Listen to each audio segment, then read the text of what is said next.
Ma tulen selle punkt 5 juurde, et ütlesite, et volikogu liikmele on teada hoonestusõiguse lepingud. Mina neid tingimusi ei tea, arvan, et avalikkus ka ei tea ja Isamaa ka ei tea, miks ta muidu selle arupärimise küsis. Järsku te siis ütlete meile, mis need halli haldamise omatulu teenimise tingimused on ja need suunised? Teate ikka, ise olete selle poolt hääletanud, kuidas ei tea? Ei, mina ei ole kindlasti selle poolt hääletanud. Teid ei on siis volikogus ja Andrei oli kindlasti hääletas poolt.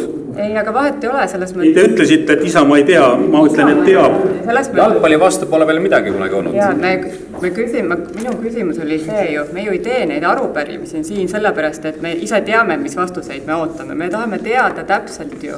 Ma olen teinud küsimused, ei ole vastanud selle küsimusele, ma küsin uuesti, et mis see halli haldamise omatulu teenimise tingimused siis on? Looge need välja need suunised siin. Aga te ju kindlasti saate seda ise lugeda. Loomulikult ma võin selle välja tuua.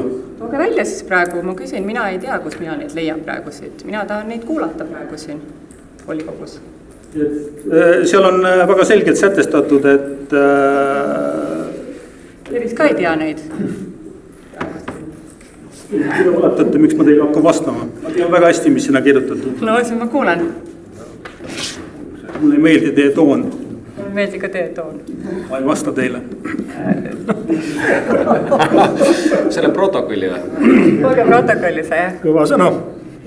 Aga teistele volikogu liikmetele teadmiseks, seal on sätestatud, et